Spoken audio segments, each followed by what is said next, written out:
ọ̀rọ̀ náà mà ti di woro sí woro, ó ti di gbàgbós, ó ti di woro sí woro láàrin Lẹ́gẹ̀màámi aṣòṣèré orí ìtàgé ilẹ̀ wa yún Àrẹ̀mú Afọláyan. Kí ló ṣẹlẹ̀ gangan láàrin wọn?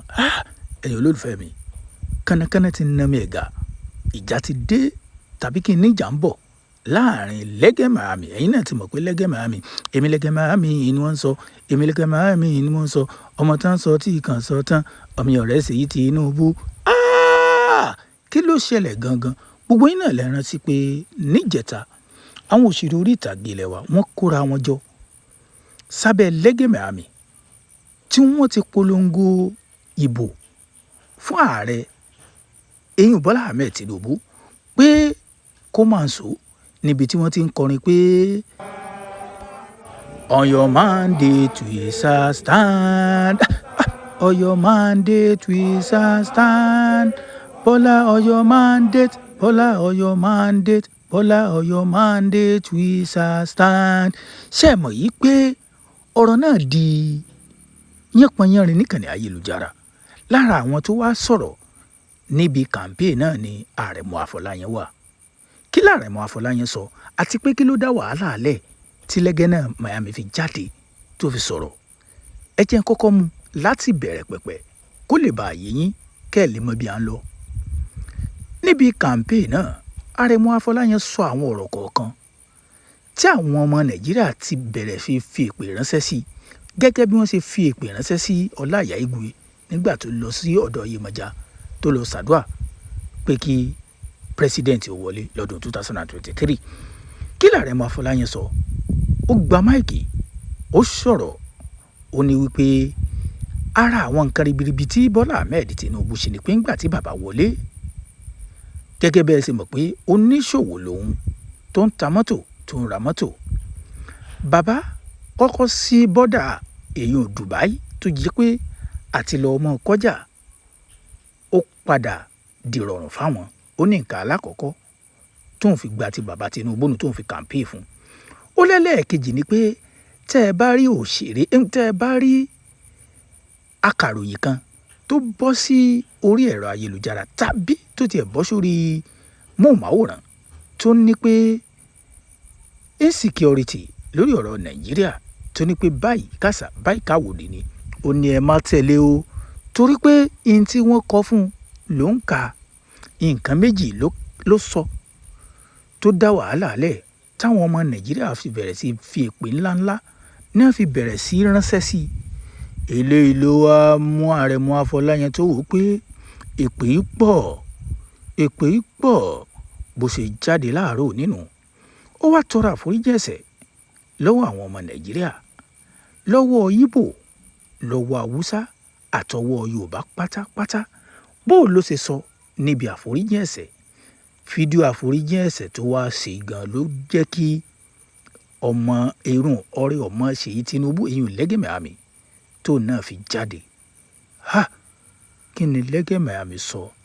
Lẹ́gẹ̀màámi sọ̀rọ̀, ó ta bára alé, ó ta bára oko, ó ta báwọn tí wọn ò gba Tinubu, ó ta báwọn tí wọn ò gba Ṣèyí Tinubu.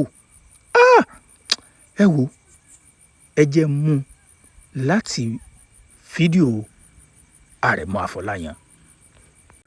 Àrẹ̀mú Afọláyan bọ́ síkànnì ayélujára, ó ní orúkọ mi ni Àrẹ̀mú Afọláyan.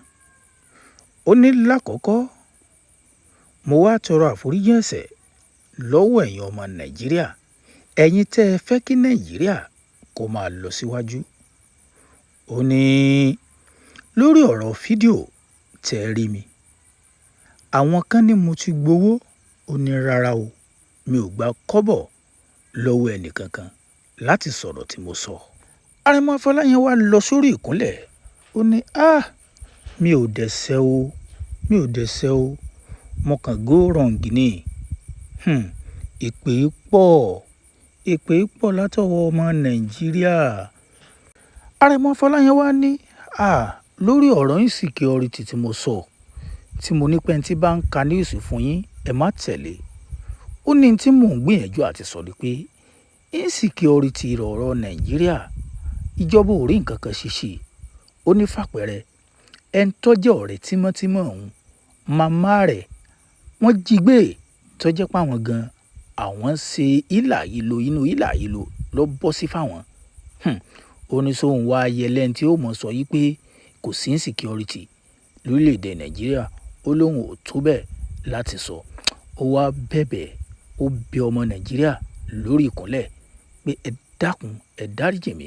Kódà ó tún pe àwọn blogger kọ̀ọ̀kan èèyàn bíi Gistlover bíi Instablog pé èmi náà mọ̀ pé sẹ́yìn lẹ́ ń ṣe, ṣùgbọ́n o mo sáà bẹ gbogbo ọmọ Nàìjíríà pátá pé kí wọ́n dáríjì mí. Ó wá ní látòní lọ gbogbo tí ń ṣe pé èmi ni APC ní o, èmi ni PDP ní o, èmi ni ACN ní o, èmi ni ADC ní o, èmi ni PDP ní o, PNC ní o, olóhùn yọwọ́ pátápátá, òun yọwọ́ fódà kúrò nínú wọn. Ó wá pe Lẹ́gẹ́, ó ní Lẹ́gẹ́. Oh, Lẹ́gẹ́. I like this thing you brought up because right now we can now talk to our local government. Kí wá ní Lẹ́gẹ́ sọ? Lẹ́gẹ́ sọ̀rọ̀, mo sọ fún yín, ó tabalé, ó tabalóko. Ẹ jẹ́ àgbẹ̀ tí Lẹ́gẹ́ sọ ká gbé yẹ̀wò. Nàìjà sì máa dùn, ń bọ̀. Lẹ́gẹ́ máa mi bọ́ síkànnì ayélujára yun Instagram pẹ̀lú èbó bú tí máa ń sọ. Ó ní gbogbo ẹ̀yin tẹ́ ń bọ́ sórí ìkànnì ayélujára tẹ́ ń póòstì torí ń tẹ́ ẹ fẹ́ jẹ sínú àpò yín, eyín ò ń bá gbogbo àwọn blogger wí. Ṣẹ̀sì mọ̀ pé lẹ́yìn ìgbà tí Àrẹ̀mọ Afọláyan ṣe fídíò ní Lẹ́gẹ́ Miami náà bọ́ síkànnì ayélujára, kò wá fẹ́ dákọ Àrẹ̀mọ Afọláyan straight, ó wá ń pẹ́ lọ́gbọ́n lálùmọ̀ǹkọ́rọ́ yín. Àwọn ènìyàn ní tó bá tó bẹ́ẹ̀ kó dákọ ń play fídíò Lẹ́gẹ́ Miami fún yín, ẹ̀yin náà gbọ́n tó sọ. Ẹ mọ̀ yìí pé àwọn tí Lẹ́gẹ́ Miami ń bá wí nínú fídíò rẹ̀ àwọn tó pọ̀ ni. Kánnakánná ti ná mẹ́ga lọ́dọ̀ orílẹ̀-èdè Nàìjíríà, ìjà ti dé. Ìjà yìí yóò ní season film. Ẹ jẹ́ kí n play fídíò Lẹ́gẹ́ Miami fún yín, mò ń padà bọ̀ ká tún wá ṣàlàyé àwọn kankan.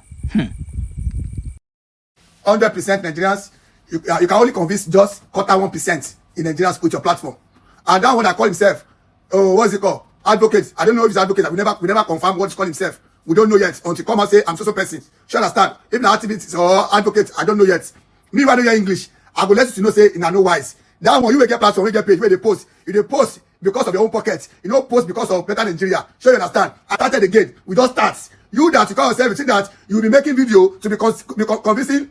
What's it called? Youth or Nigerians, you cannot, because Nigerians, they are educated. All of them, they are wise. They know what Mr. President Asiwaju Bola Ahmed is doing now. They know that you people is because you, like God said, advocate, they don't give you attention. That is why you are making your video back to back. Don't worry, we will soon start. Election never start. By the time the election will start, you will know that yes, boss day, you are just starting your own life with you. When say get paid, God say blogger. I know say you will get your own candidates. Tell me, if your candidates are my own candidates, who is the position to rule Nigeria that we delivered? Yes, tell me. And you that you have been following all those people, if you guys have candidates, bring the candidates, come and show me that this is your own candidate. You guys don't have candidates to provide this only man that can tell us, can show us and deliver and make this Nigeria more better than before. You are telling your 0.5% is not even up to 1%. You are telling them that this is that. All of them don't know. They don't know your post na campaign. You that cause advocates, all your voice na campaign. So you understand? If I don't be here, ṣé mi jẹ́ ìtẹ́wà sí fídíò fún tẹ́wà lẹ́gbẹ̀ẹ́ bẹ́ẹ̀ ṣe pé fún máa gbé yàyín ṣe pé I go swear for you now. Tẹ́bí tẹ́bí na family na generation I go swear for you now. Ọmọ tó lè lè ní o, ẹ bá lọ ṣe bí lóṣì, ẹ má tẹ̀ wọ́rí, it's not by ṣe bí lóṣì, nǹkan tó ń bára wájà. Ẹ̀yin ọmọ Nàìjíríà rere, mo rò pé ẹ̀yin náà ti gbọ́ ohun tí Lẹ́gẹ́ Miami sọ nínú fídíò rẹ̀. Àwọn ènìyàn tí wọ́n ń sọ níkànnì ayélujára, wọ́n ní ọ̀rẹ́ ọmọ pírẹ́sídẹ̀ǹtì wa, ó yẹ kí wọ́n náà tiẹ̀ máa sòótọ́ lẹ́ẹ̀kọ̀ọ̀kan. Sọ nǹkan méjì àbí mẹ́ta tí President Tinubu tó ṣe fáwọn ọmọ Nàìjíríà tó fi wò pé ó yẹ kí wọ́n dìbò fún. Ẹ̀já wa wò bóyá ọ̀rẹ́ ọmọ president wa èyàn Lẹ́gẹ́ Miami bóyá yóò tún jáde yóò tiẹ̀ ṣe fídíò láti wò pé kó sọ nǹkan méjì tàbí mẹ́ta tó fi wò pé Tinubu ló yẹ káwọn èèyàn dìbò fún. Oríṣiríṣi nǹkan làwọn ènìyàn sọ níkànnì ayélujára lórí ọ̀rọ̀ tí ń bọ̀ yìí. Sísìn fíìmù lọ̀rọ̀ election eléyìí.